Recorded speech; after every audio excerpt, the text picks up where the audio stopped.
देखिए, हमारा यह कार्यक्रम जिस सिलसिले में हम पूर्णिया आए हैं,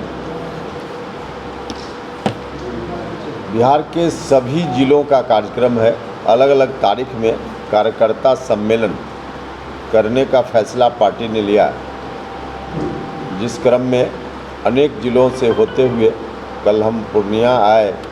यहाँ का कार्यक्रम हुआ और यहाँ से फिर अभी भागलपुर जाना है, वहाँ भी आज जिला सम्मेलन होना है और बारी बारी से राज्य के शेष हिस्सों में भी इस तरह का कार्यक्रम होना है।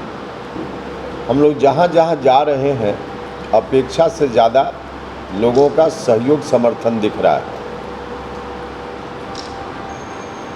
ऐसे पटना से जब कार्यक्रम बन रहा था, यह कार्यकर्ता सम्मेलन का कार्यक्रम स्पेशली जो कार्यकर्ता साथी हैं उन्हीं का इन्वॉल्वमेंट होना है इस कार्यक्रम में। लेकिन जब रास्ते से चलते हैं, एक ज़िला से दूसरे ज़िला में जाने के क्रम में आपके ज़िला में भी आए और गांव में अगल बगल रास्ता चलते हुए वहां के लोग सड़क पर आकर जिस तरह से स्वागत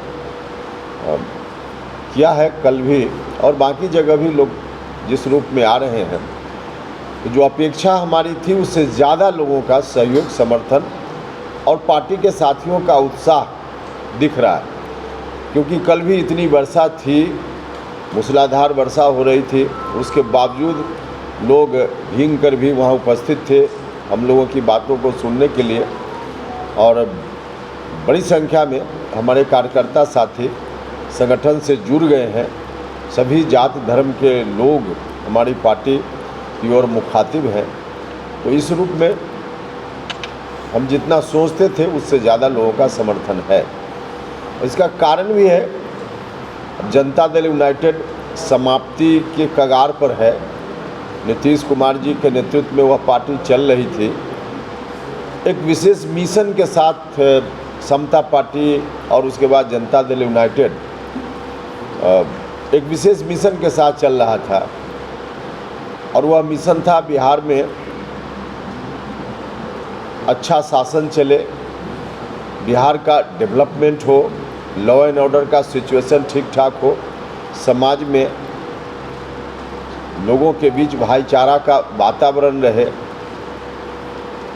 इस तरह की स्थिति का निर्माण हो और आगे ऐसी ही स्थिति बनी रहे।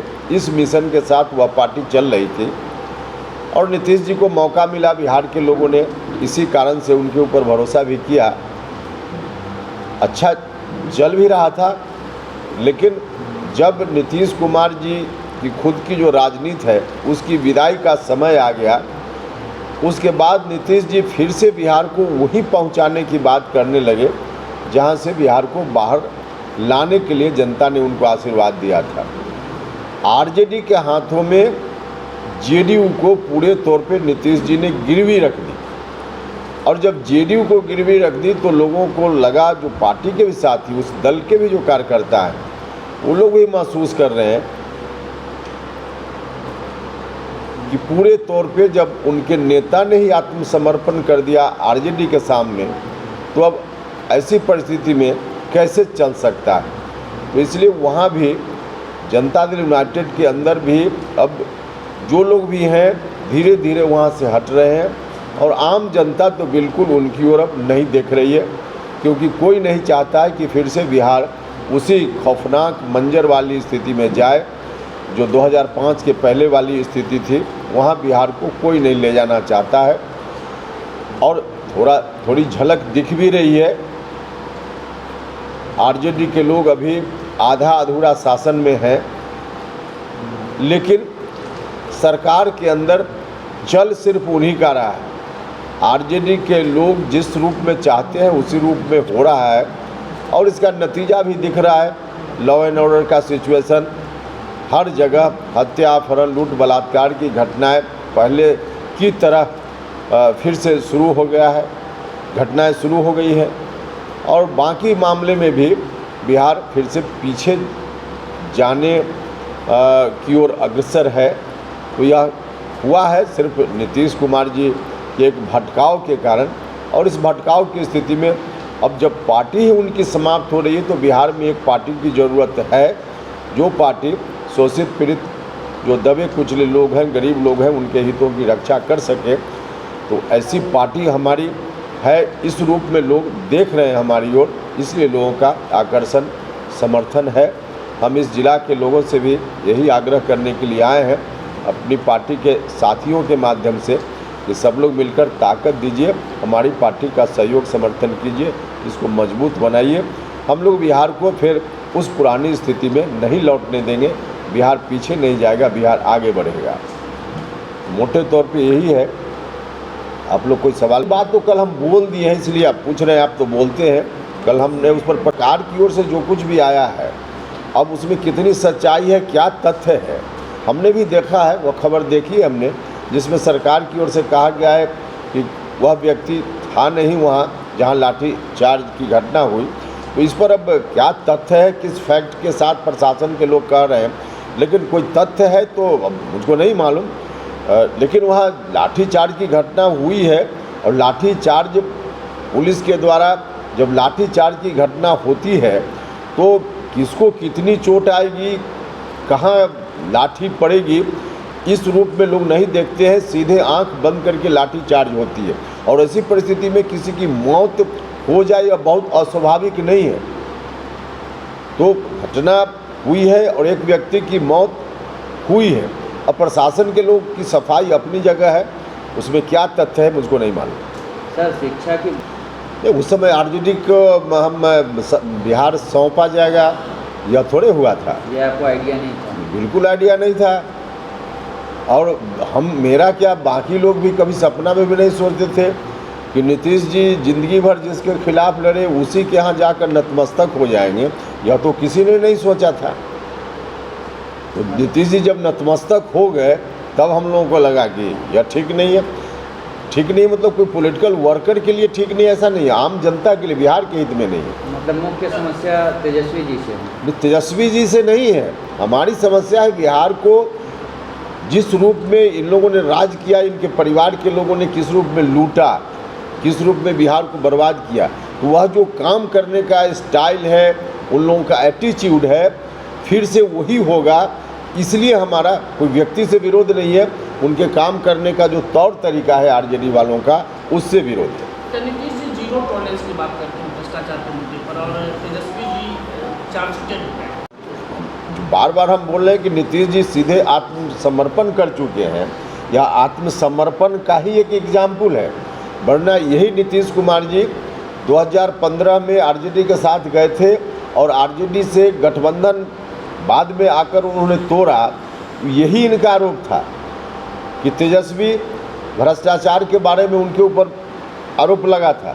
तो नीतीश जी ने कहा कि तेजस्वी पब्लिक डोमेन में जाकर एक्सप्लेन करें, बताएं कि क्या सच्चाई है।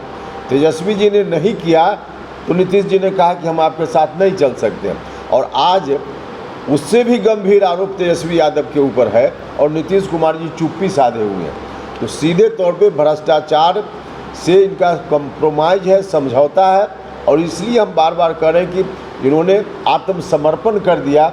ऐसी स्थिति है, वरना पहले वाले नीतीश कुमार जी होते तो इसको नहीं बर्दाश्त करते। इंडिया के कई नेताओं ने बिहार में राष्ट्रपति शासन की मांग। नीतीश कुमार जी ने पूरे तौर पे बिहार की जनता को हर मामले में भगवान भरोसे छोड़ दिया है। अब ठीक है, नीतीश जी का मन नहीं लग रहा है बिहार के किसी काम में, सरकारी काम में, जो नीतीश जी कई बार संकेत के रूप में बोलते भी रहे। अब उनकी कोई रुचि नहीं है। अब रुचि नहीं होने का मतलब है कि जनता को मझधार में नहीं छोड़ना चाहिए ना। 5 साल के लिए जनता ने उनको मैंडेट दिया कि आप मुख्यमंत्री रहकर बिहार को चलाइए। 5 साल जब तक नहीं पूरा होता है तब तक तो उनको अपनी ड्यूटी का निर्वहन करना चाहिए, लेकिन अपनी ड्यूटी का निर्वहन करने के बजाय जनता को सीधे छोड़ दिए। अब इस परिस्थिति में कोई रास्ता तो हो। अब कोई रास्ता में एक रास्ता राष्ट्रपति शासन वाला भी लोगों को दिखता है, तो निश्चित रूप से कोई ना कोई वैकल्पिक इंतजाम तो हो, जब तक फिर अगला कोई इंतजाम नहीं होता। तो इसलिए अगर राष्ट्रपति शासन की मांग हो रही है तो मुझको लगता है कि उचित मांग।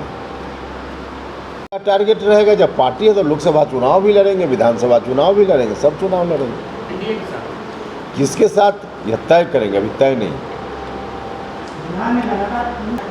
नहीं ठीक बता रहे हैं आप। कल के बारे में हमको भी जानकारी हुई, कोई पुल यहाँ भी टूट कर, और उसके पहले जो भागलपुर सुल्तानगंज वाला पुल एक बार नहीं दो बार टूट गया। देखिए सीधे तौर पे पैसे की लूट है, कोई देखने वाला नहीं। हमने देखा है विशेष रूप से जो सुल्तानगंज भागलपुर वाला जो पुल है, उस पर हमारी पार्टी की एक टेक्निकल टीम गई थी वहाँ, क्योंकि दोबारा से पुल गिर गया। उसमें हमने देखा है कि किसी भी नॉर्म्स को फॉलो लोगों ने नहीं किया। उसमें एक तो डिजाइन बना, पहले डीपीआर बना, पैसा सेंक्शन हुआ, उसमें कंसल्टेंसी के लिए एजेंसी की बहाली हुई, सबने पैसा लिया है। लेकिन अब जब पुल दोबारा से टूटा है तो एक टेक्निकल टीम की रिपोर्ट अब आ रही है कि डिजाइन में ही फॉल्ट था। डिजाइन में ही फॉल्ट था तो इतना पैसा खर्च क्यों हुआ, और एक बार पुल गिरा उस काम को रोका क्यों नहीं गया, फिर आगे क्यों काम जारी रहा।